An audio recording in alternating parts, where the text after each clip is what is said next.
इत्थं श्रिता योगिनः सिद्धेनैव विलीयते गनिचयस् सिद्धाय सिद्ध्यै नमः। सिद्धान्नास्य परस्य सिद्धिजनकस् सिद्धस्य शुद्धा गुणः। सिद्धे मे ददतो मनः प्रतिदिनं हे सिद्धिं कुरु हे सिद्धिं कुरु। बोलिए श्री गजानन देवादिदेव महावीर भगवान जय। श्री अनंतानंत सिद्ध परमेष्ठी भगवान की जय। उत्तम सत्य धर्म की जय। श्री द्वादशांगमयी जिनवाणी माता की जय। परम पूज्य चारित्र चक्रवर्ती आचार्य श्री शांति सागर जी महाराज की जय।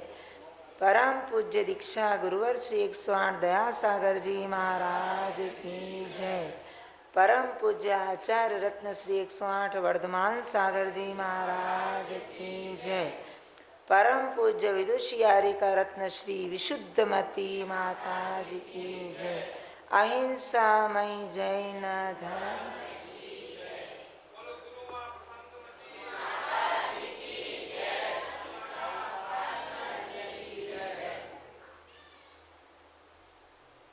पर्युषण पर्व के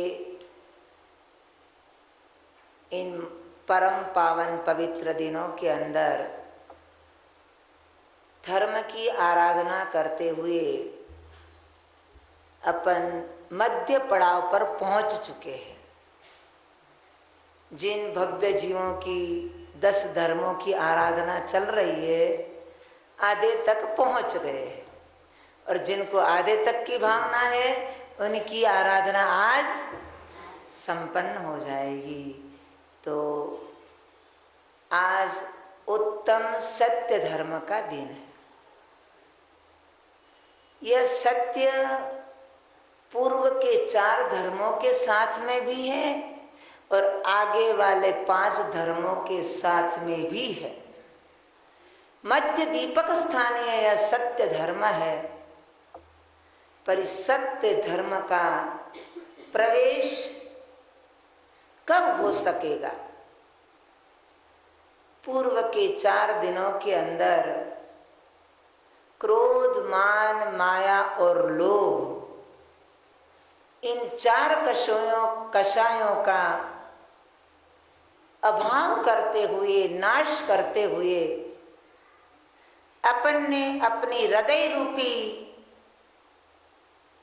भित्ति पर अथवा अपने मन के अंदर, हृदय के अंदर इतनी सफाई कर दी है कि किसी प्रकार का विकार भाव, किसी प्रकार का विभाव परिणाम, किसी प्रकार का मल अब हमारे अंतरंग में, हमारे हृदय में विद्यमान नहीं है। जब हृदय हमारा पवित्र निर्मल हो चुका है तभी उस हृदय रूपी दिव्य आसन के ऊपर सत्य धर्म विराजित हो सकता है। इसलिए पहले ही दिन, दूसरे ही दिन कहा था हमने कि पहले दिन का जो नियम है वो आज चालू रहेगा। इसी प्रकार आज तक 4 दिन का जो नियम था, क्रोध, मान, माया और कषाय का नाश करना है, और नाश करके अपन निर्मल बन चुके हैं, तब कहीं जा कर के हमारे जीवन में यह सत्य धर्म आंशिक रूप में भी अवतरित हो सकता है। यदि कुछ भी रहा है पूर्व के विकारी भाव, तो इस सत्य धर्म के अंश का भी अपन अनुभव नहीं कर पाएंगे। पहले 4 धर्मों के विपरीत भावों को लेकर के अपने समझा था क्योंकि उनका ही परिचय था। अब आज सत्य का विपरीत क्या है? असत्य, झूठ, जिनको दिन रात में हजारों बार बोलते हैं।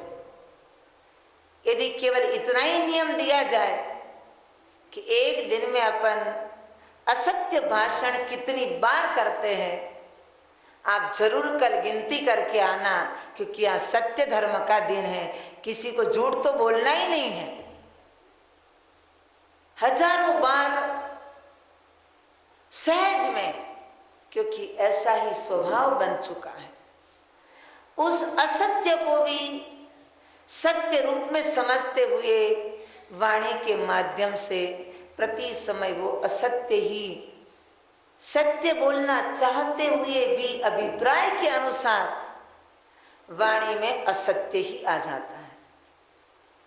परंतु आज अपने को असत्य को नहीं समझते हुए, क्योंकि भले ही प्रत्येक प्राणी दिन रात के अंदर हजार बार वो असत्य जरूर बोलते होंगे, पर एक न एक बार जरूर उनके मुंह से, उनकी वाणी से सत्य जरूर निकलता है। कोई भी बच्चा हो, चाहे बड़ा हो, चाहे युवा हो, एक बार जरूर, क्योंकि सत्य बोलने के लिए उनको कोई पुरुषार्थ करने की आवश्यकता नहीं है, क्योंकि सत्य स्वयं प्रत्येक आत्मा का निजी स्वभाव है। यथार्थता जो है वो अपनी है।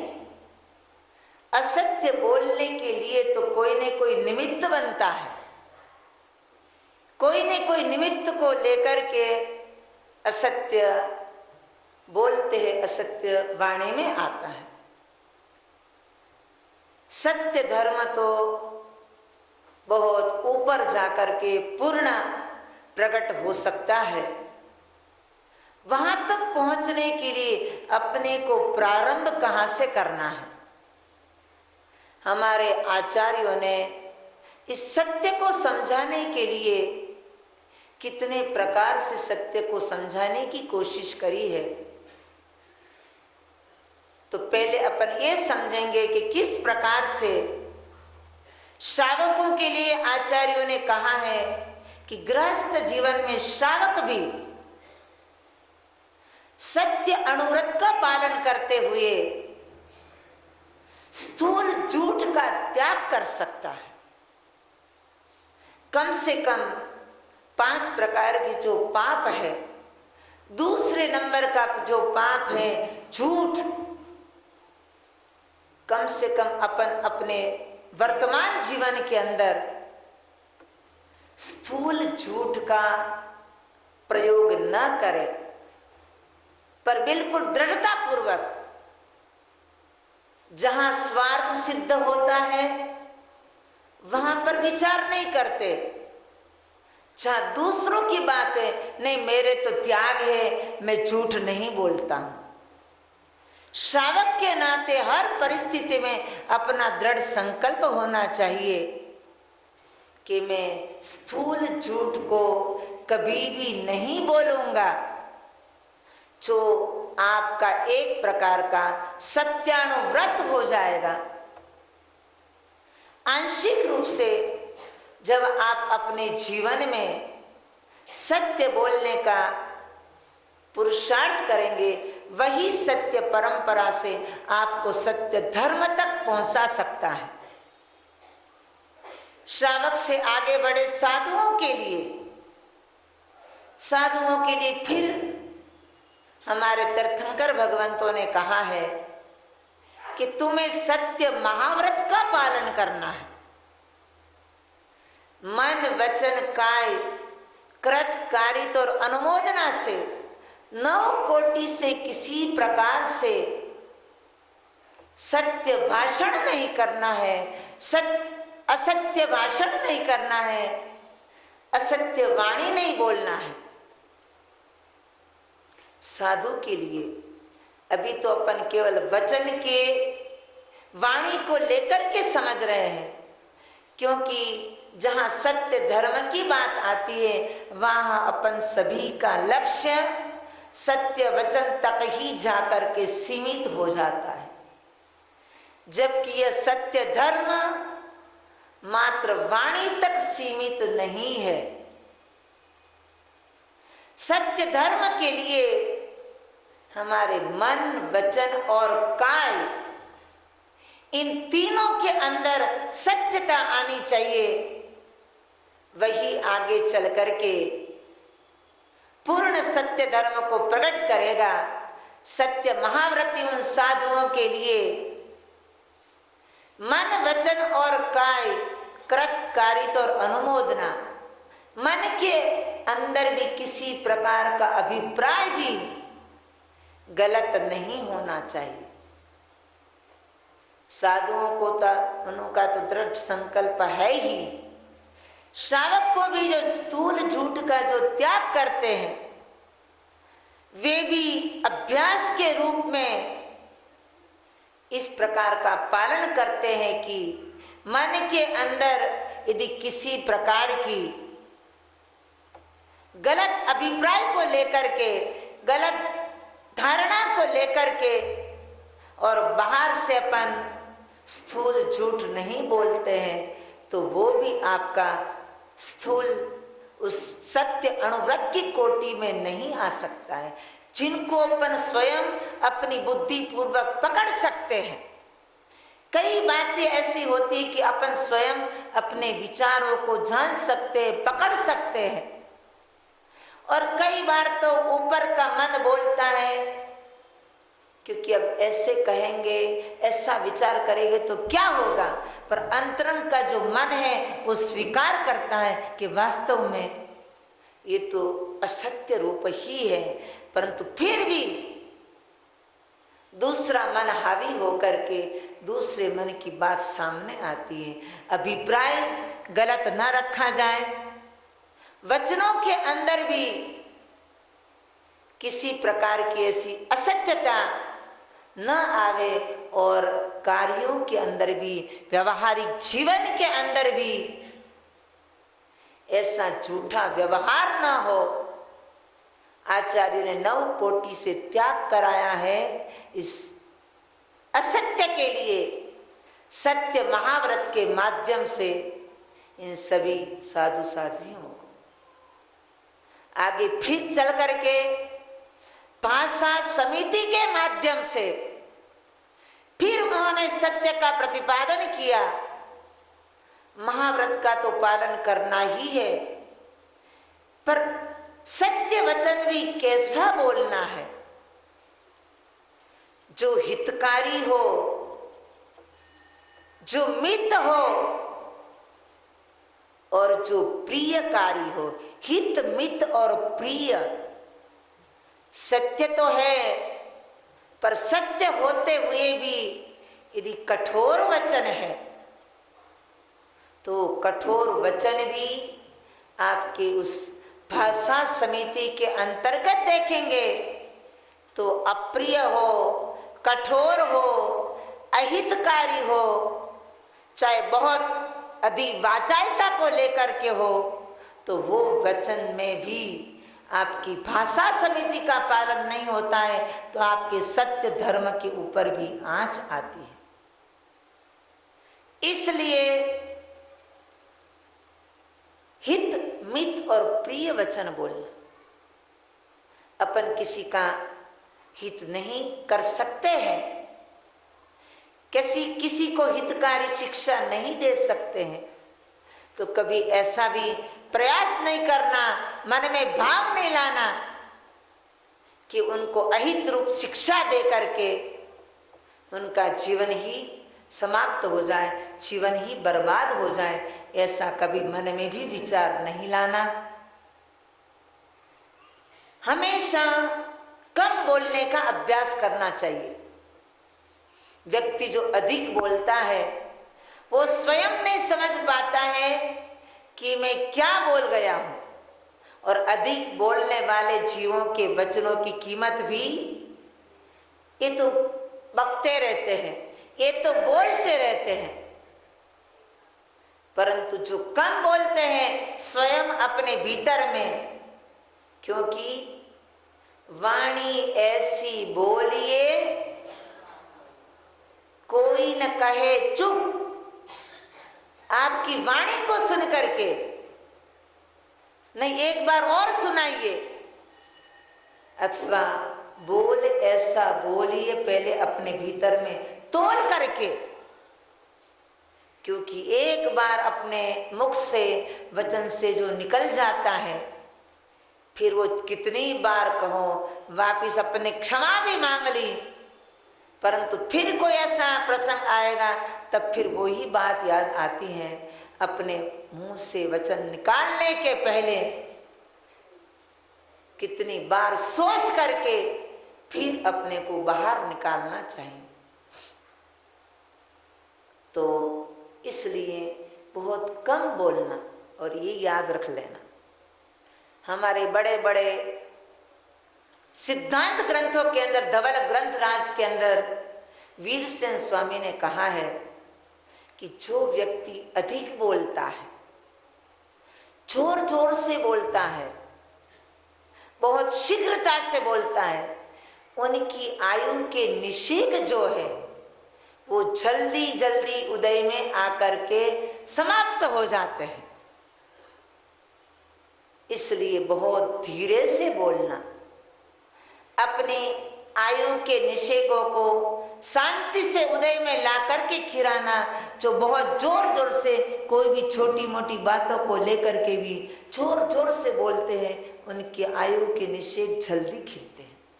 जो कम बोलते हैं उनके धीरे धीरे खरते हैं। ऐसा नहीं कि उनकी आयु बढ़ जाएगी, पर धीरे धीरे खरते हैं तो अपने आप ही उनकी आयु का समय अधिक मिलेगा। और मित बोलना और प्रिय बोलना,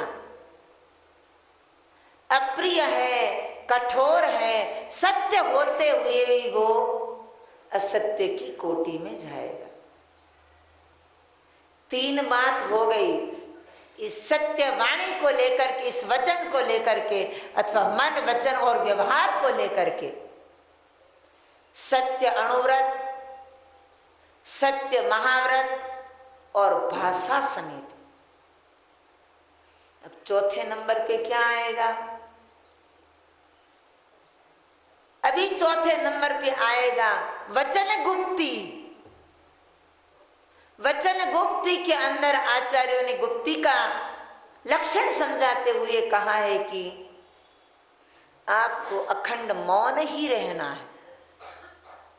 यदि आपको बोलना पड़े, सब प्रकार की प्रवृत्तियों का निरोध करना, सम्यक प्रकार से मन वचन और काय इन सब प्रकृतियों को रोकना, कंट्रोल में करना, वश में करना, निश्चय गुप्ती का लक्षण तो निश्चय वचन गुप्ती का लक्षण आचार्यों ने अखंड मौन बताया है।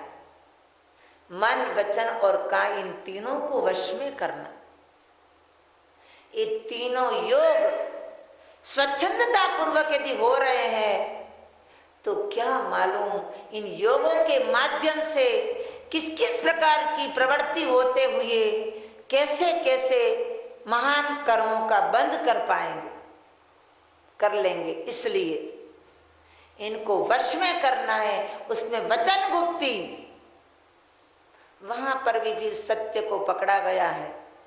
तीनों में पकड़ सकते हैं कि अपने को मौन रहना, परंतु ऐसा आज के लोग हो गए कि सभी कि बिना पूछे भी उनको सलाह देने की भीतर से ऐसा लगते कब बोले।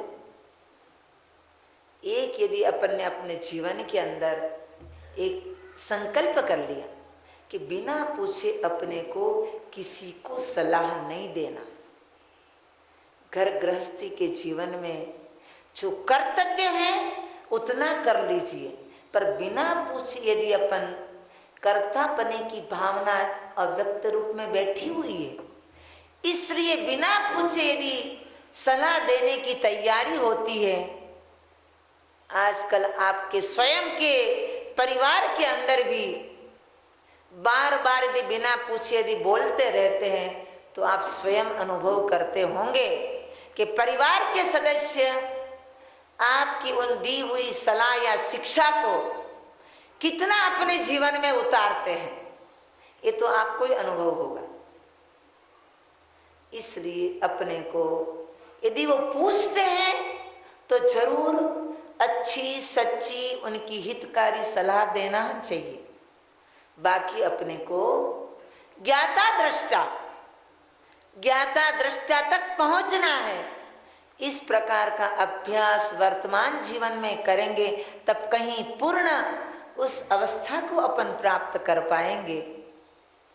इसलिए वहां पर भी बिल्कुल अपने गुप्ती यानी सभी योगों को रोकना, वचन को रोकना, और यदि बोलना ही पड़े तो हित मित और प्रिय शांति से प्रेम से बोलना। ये 4 बातें उन्होंने सत्य धर्म के लिए, सत्य वाणी वचन या सत्य मन वचन और काय के लिए 4 प्रकार के उपाय बताए। इन 4 प्रकार के अंतिम तक जब पहुंच जाएंगे तब कई सत्य धर्म के निकट पहुंच रहे हैं। अभी भी पूर्ण सत्य धर्म नहीं हुआ है, तब कई आचार्यों ने आगे जाकर के कर्म के संवर के प्रकरण के अंदर 10 धर्मों के कथन के अंतर्गत सत्य धर्म का कथन किया। पर उसके पहले अपने को 4 बातों को अपने जीवन में उतारना है। तो इस सत्य धर्म कहाँ कितना महान है, जो पूर्ण रीति से प्रकट तो उन सिद्ध आत्माओं के अंदर, उन अरिहंत परमेश्वरी के अंदर प्रकट हो चुके हैं। बाकी सब के अंदर सत्य धर्म तक उनके निकट तक पहुंचाने के सब मार्ग हैं। इनको थोड़ा बहुत समझते अपन के व्यवहारिक वर्तमान जीवन के अंदर आज जो अपन सत्य धर्म को मात्र सत्यवाणी तक सीमित करते हैं, परंतु वहाँ तक सीमित नहीं करते हुए हमारे मन में भी सत्यता, मन की सत्यता यानी क्या, मन की निर्मलता, मन की पवित्रता, मन के अंदर किसी प्रकार का किसी के प्रति गलत अभिप्राय नहीं।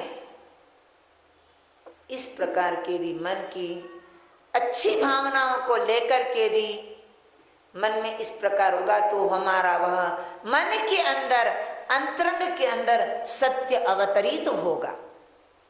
और ये भी बात ध्यान रखना, जब तक मन हमारा सत्य से सहित नहीं होगा तब तक चाहे कितने ही सत्य वचन बोल दो। और सत्य वचन बोलते समय क्या करते हैं, सौगंध खाते हैं। कई बार तो भगवान को भी नहीं छोड़ते हैं, भगवान की सौगंध खाते हैं हम। भगवान को क्यों सामने लाते हैं?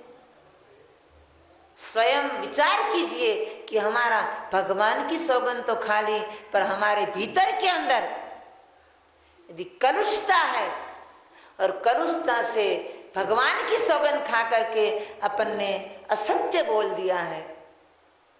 यहाँ तो हो सकता है यदि आपका कुछ शेष पुण्य बचा हो तो छूट सकते हैं, पर यहाँ तो ऐसी कोर्ट कचहरी है कि जैसे परिणाम किए हैं, बाहर भले ही आपने कुछ भी दिखावा किया हो, कुछ भी बोला हो, परिणाम आपका जैसा हो गया है तुरंत ही उसका फल भी निश्चित हो गया है कि आपको इस परिणाम का ये फल भोगना पड़ेगा।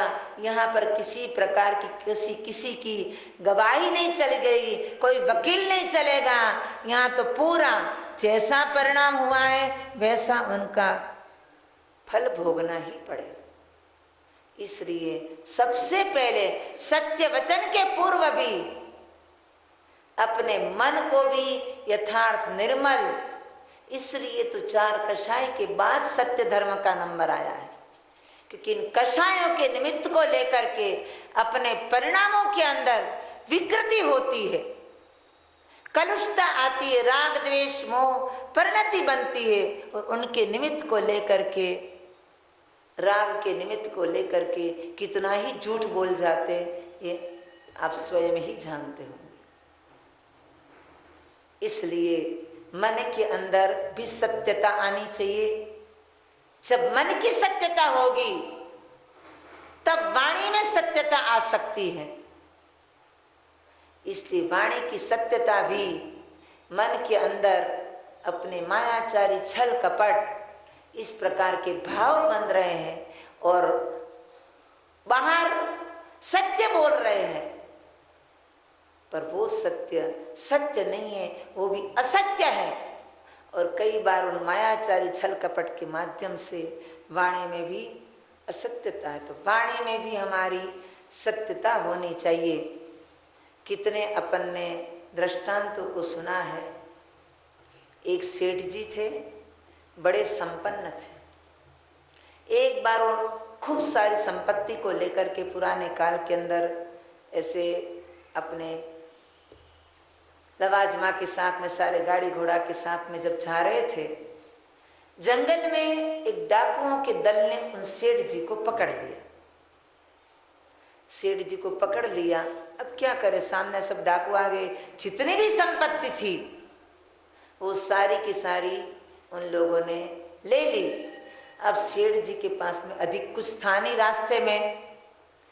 उनके सरदार जो था उनने कहा कि आपके पास में तो हमें कुछ भी प्राप्त नहीं हुआ और आपसे यदि 500 स्वर्ण मुद्राएं प्राप्त होगी तभी आपको छोड़ा जाएगा। सेठ जी बड़े सत्यनिष्ठ थे। सेठ जी ने कहा ठीक है। उन्होंने कहा कि आपको एक आदमी को भेज दीजिए मेरे घर पर, मैं मेरे पुत्र को एक चिट्ठी लिख देता हूँ कि आने वाले के हाथ से आप 500 स्वर्णमय मुद्रा दे देना। मेरा पुत्र दे देगा, आप अपने एक व्यक्ति को भेजिए।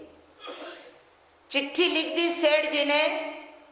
चिट्ठी लेकर के उनका जो डाकुओं का जो आदमी था वो उनके घर पहुंच गया। पुत्र को बताया। पुत्र समझ गया कि शायद कहीं फंस गए हैं। कुछ लिखा नहीं था परंतु शायद कहीं फंस गए हैं, इसलिए मुझे इसमें लिखा है कि 500 स्वर्ण मुद्रा देनी है। पुत्र ने तुरंत ही उनकी थैली में 500 स्वर्ण मुद्रा दे दी।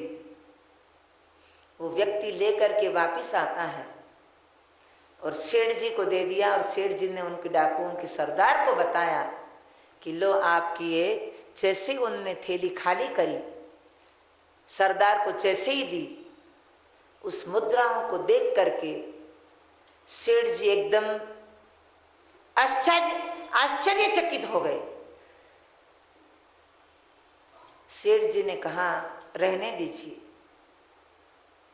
आपने जबकि डाकुओं का सरदार तो कुछ जानता ही नहीं था, उनको तो यही था कि 500 स्वर्ण मुद्राएं मुझे मिल गई। परंतु सेठ जी सत्यनिष्ठ थे। उन्होंने कहा कि रहने दीजिए, ये असली स्वर्ण की नहीं है, ये नकली है। सेठ जी स्वयं कह रहे हैं उनको ये नकली है, क्योंकि बेटे को शायद ऐसा मालूम पड़ गया कि पिताजी कहीं फंस गए हैं, इसलिए छुड़ाने के लिए उन्होंने नकली सोने की ये 500 मुद्राएं भेजी हैं। परंतु ये नहीं है, आप दोबारा भेजिए अपने आदमी को और मैं फिर लिख देता हूं कि इनको असली स्वर्ण मुद्रा ही देना। जब सेठ जी ने इस प्रकार की बात कही तब उनका जो सरदार था उनने हाथ जोड़ करके कान पकड़ करके उनसे क्षमा मांगी कि आप जैसे सत्यनिष्ठ का पैसा लेकर के उनको लूट करके हम कहाँ सुखी हो पाएंगे, इसलिए हमें आपका कुछ भी नहीं चाहिए। ये सारा जो मैंने लिया है वो भी मैं आपको वापस देता हूँ। कितनी सत्यनिष्ठता! आज यदि उसके स्थान पर अपने हृदय पर हाथ रख करके विचार करना, क्योंकि सेठ जी ने क्या सोचा, आज तो आपने स्वर्ण मुद्रा ले ली, सरदार को यही कहा आपने स्वर्ण मुद्रा तो ले ली, पर भविष्य में जब आपको मालूम पड़ता कि देखो ये नकली मुद्रा दे करके सेठ जी ने मुझे कितना ठगा, उस समय आप मेरे विषय में क्या विचार करते हैं? इसलिए मायाचारी छल कपट जिनके भीतर होता है वो व्यक्ति भी सत्य वाणी नहीं बोल सकता है, सत्य वचन नहीं बोल सकता है। जब हमारा मन भी निर्मल हो गया, मन में भी सत्यता आ गई, वचन में भी सत्यता आ गई, पर यहीं तक सीमित नहीं है, अपने आचरण में भी सत्यता आनी चाहिए। जैसा अपन दूसरों के लिए सोचते हैं वैसा स्वयं अपने जीवन में भी, व्यवहारिक जीवन में केवल भगवान के पास में आकर के नहीं बोलना है। अप्रिय कटुक कठोर शब्द नहीं कोई मुख से कहा करे। मेरी भावना यहाँ बोलने के लिए नहीं है, जीवन में उतारने के लिए। यहाँ भगवान को सुनाते हैं क्या? हमारे व्यावहारिक जीवन में भी किस प्रकार की सत्यता आनी चाहिए, वहां पर भी कोई भी चाहे किसी की भी हो, सबने कई बार दृष्टांत सुना ही होगा। एक बार गोपाल दास जी बरैया रेल यात्रा कर रहे थे, छोटा सा बच्चा साथ में था। उस समय बच्चे की उम्र 3 वर्ष की थी। 3 वर्ष तक बच्चों की टिकट नहीं ली जाती है। जब वो यात्रा से यात्रा पूरी होने आई, उनने हिसाब लगाया तो वो बच्चा 3 वर्ष और 6 दिन का हो चुका था। तब उनने घर जाकर के मनी ऑर्डर के माध्यम से आधी टिकट का पैसा भिजवाया। उस समय अंग्रेजों का शासन था और वो भी बड़े ईमानदारी होते थे। तो उस समय जब इस प्रकार के उन्होंने मनी ऑर्डर देखा तब तो उनको ऐसा लगा कि भारत के अंदर भी ऐसे ईमानदार लोग रहते हैं। उनको इतनी खुशी हुई कि स्वयं उन गोपाल दास जी बरैया के पास में प्रत्यक्ष उनसे मिलने के लिए आए। और आप जैसों के पुण्य प्रताप से ही ये भारत की भूमि पर सारे लोग पुण्य का फल भोग रहे हैं। ये सारी भूमि, ये सारी धरती आप लोगों जैसे ही ये पावन हो रही कि आपने अपने जीवन में, व्यवहार में सत्य को उतारा। आपने 10 रुपया बचा लिया, क्या हुआ? आपने स्वयं तो अपने को ठगाई है। अब सरकार को मालूम है कि नहीं मालूम है, उसने एक पूरा सूचना पत्र निकाल दिया कि गोपाल दास जी बरैया नाम के कोई भी व्यक्ति कभी कहीं पर भी जाए, नहीं उनकी टिकट देखा जाए, नहीं उनके माल को जांच किया जाए, बिना देखे ही उनको, क्योंकि वो ऐसे व्यक्ति थे, कितना उनको उनके प्रति बहुमान जगा। आज यदि कोई ऐसा सत्य व्यवहार करते हैं तो ऐसे लोग हंसी मजाक कर लेते हैं, बड़े सत्यवादी होने के लिए, बड़े सत्य आचरणी बनने के लिए। परंतु कभी भी इन सब बातों की कभी भी हंसी मजाक नहीं करना। हंसते हंसते जिन कर्मों को बांधते हैं उन कर्मों को भोगने के लिए आप कहोगे माता जी किसने देखा है, परंतु ठीक है, आपको ही देखना पड़ेगा और तो कोई देखने वाला नहीं है। और इस बात को जरूर अपने भीतर में समझने की कोशिश करना कि हंसते हंसते अपन, जिनसे हमारा कोई लेना देना नहीं, ऐसे मन के अंदर परिणाम करके, वचनों के माध्यम से बोल करके और व्यवहारिक जीवन में आचरण करके और उसके ऊपर से और हंसी मजाक करते हुए यदि कोई कार्य करते हैं तो अपने को महान पापाशव होता है और उन पापों का फल बहुत ऐसा भोगना पड़ता है। नरकों में जा करके जो झूठ बोलने वाले, असत्य बोलने वाले हैं, यदि वो नरक में चले गए तो वहाँ उनकी जिह्वा के टुकड़े टुकड़े कर दिए जाते हैं। कैसे वहाँ भोगेंगे और कोई नहीं भोगने वाला आएगा, अपने स्वयं को भोगना पड़ेगा।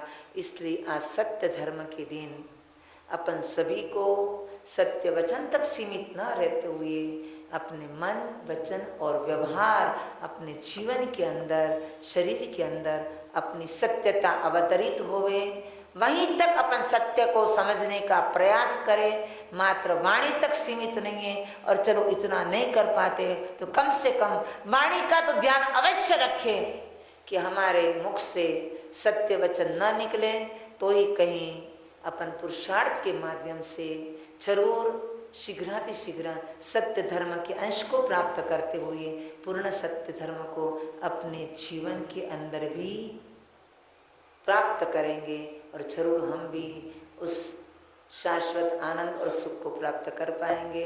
तो आज उत्तम सत्य धर्म के दिन, पहले के 4 दिन का नियम तो सबको चालू ही है, क्योंकि सत्य धर्म पहले और आगे आने वाले सब धर्मों के साथ जुड़ा हुआ है। क्रोध नहीं करना है, गुस्सा नहीं करना है, मान कषाय और अभिमान अहंकार नहीं करना है, जीवन में सरलता रखनी है और पवित्र बनाना है लोभ कषाय को छोड़ते हुए। और आज के दिन ये नियम है कि आगे वाले दिनों में भी प्रतिदिन हम कितनी बार असत्य भाषण करते हैं उनको गिनती में रखना और अंतिम दिन बताना कि माता जी इस दिन मैंने इतनी बार झूठ बोला है। आज तो पूर्ण असत्य बोलने का त्याग ही है, फिर कल की बात कल देखेंगे। हैं? महाराज जी कह रहे हैं दुकान कैसे खोलेंगे। हमारे यहाँ पर कितने बड़े बड़े लोगों ने बड़े बड़े व्यापार किए हुए हैं। सत्यता से भी, न्याय नीति से भी व्यापार हो सकता है। जरूरी नहीं है कि दुकान पे झूठ ही बोलना पड़े। हमारे भाई लोग विचार करेंगे केवल आज एक दिन के लिए। अब सोचो तो सही कि कैसे क्या करेंगे। बोलिए श्री उत्तम सत्य। सबको आज असत्य बोलने का संपूर्ण त्याग है। और आज का नियम है सभी को, आज कौन सा वार है? मंगलवार। सभी को शक्कर का त्याग है। शक्कर और गुड़, सभी शक्कर और गुड़ का त्याग है आज के दिन। अभी 2-3 दिन तो छूट गए हैं, पर आज से हम इसलिए पहले ही बोल गए, कई भाई लोग हमारे उठ करके चले जाते हैं, तो इसलिए आज शक्कर का त्यागी। बोलिए उत्तम सत्य धर्म की